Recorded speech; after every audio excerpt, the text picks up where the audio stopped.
I'm Max Sharp, the owner of Strait Lake. We're located 45 miles west of Memphis and 60 miles north of Stuttgart, Arkansas. We're in the heart of the duck country, in between the Bayou de View and the Cache River, and a little pinch point where we own our property.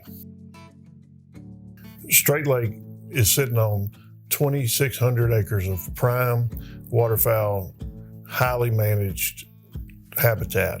Strait Lake consists of 2,600 acres of owned property. 500 of that acreage is in rest areas, and then we lease an additional 1,400 acres. Most of the habitat is rice and bean ground. We grow a little bit of corn just for the ducks, but most is rice and beans, and we typically leave about 75% of the rice harvested and then leave 25% in the harvested fields, and then our rest area we leave 100% of the food for the ducks. Most days at Strait Lake we hunt in the flooded woods. There's just something magical about those woods and being in there, but that being said, every day is not a woods day. There's some days that are low overcast, foggy, no wind, and those days you can do a lot of damage to your woods, so we try to stay out of there. We try to stay out of the middle of the ducks. There's going to be places where ducks are congregating in large numbers. The property will hold, anywhere from 50 to 150,000 ducks at all times during the property, and I kind of call it eating out of the freezer, because you're basically storing the ducks and you're hunting them every day. And we situate our rest areas and where we're hunting, where ducks are having to cross over, transferring from one rest area to another and moving about the property.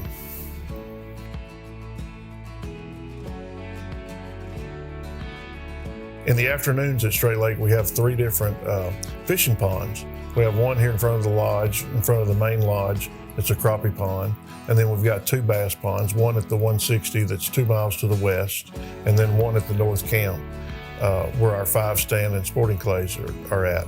In the evenings at Strait Lake, whether it's the guides or myself, we're using electric buggies to ease out there. We're looking from afar, with a high-powered pair of binoculars or spotting scope, just to kind of take inventory of where the ducks are, and we're watching where the ducks come out of the woods, and which rest area they go to, and judging that the next morning to base ourselves on where we're going to hunt at the next morning.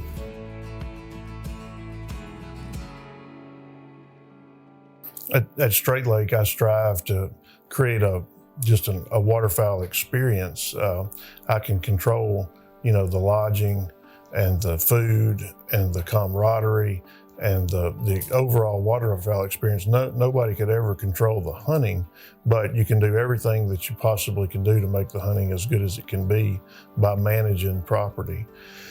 The main campus at Strait Lake has 20 beds. We have a great room that's 1,600 square feet, situated with a commercial kitchen, pool table, very comfortable furniture, cable TV, big screens, and then the sleeping quarters are situated in suites, all with queen beds. There's double suites and then there's a single suite, and everybody says they never slept better than they sleep at Strait Lake. The mattresses are wonderful, and we try to keep those in good shape for everybody. We have a conference room at Strait Lake. If clients come and want to entertain or have a business meeting and not be around other guests or be away from the great room where the chef's in there cooking, then we have a spot for them to do that.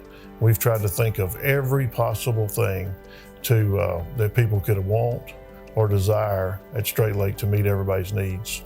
I'm 51 years old. I've hunted all over the world 3 times, and I just looked at a lot of different camps, and I just picked on the things that they didn't do a good job at, and I tried to train our people to accommodate people and what they expect, and just make people feel warm and welcome, and the hospitality, and try to meet all the needs. The 3 things that I feel at Strait Lake is I feel when I walk into that great room, and of course it's a collection of 30 years worth of waterfowling for me, it's aesthetic. It's aesthetic, it's warming, it's attention to detail. It's superior waterfowl. It's the pinnacle of waterfowl. And this has just been a lifelong dream, and I just feel really blessed to be able to create it be given a chance to be a good steward of it. It's humbling to see what we saw, in our recent hunts. It's humbling to see that come to fruition. I want my grandchildren to be able to come here and see that, and I always hear the old people talk about the glory days. Well, the glory days may be now, in waterfowl. It's all about food, water, and pressure. And if you can keep the pressure off of them and give them the habitat and keep things managed and not ride around and not bump them off of the rest areas and things like that, then they just come. I mean, our ducks are automatic. They show up here at Halloween and they're here throughout the season, We treat them good after the season. We treat them as good after the season as we do before, in our banding projects and all that. So it's just a respect for the animal and what we're doing and being good stewards of the land. The waiter room, in the mornings has a special ambience to it. It's we got a little music playing in there. We got a TV going with some pictures that kind of get everybody fired up about what they may see that day, and it's just a warm, comfortable place to go and to leave from and to come back to and get undressed and hang your waders back up. And I don't know, it's just special. It's just special.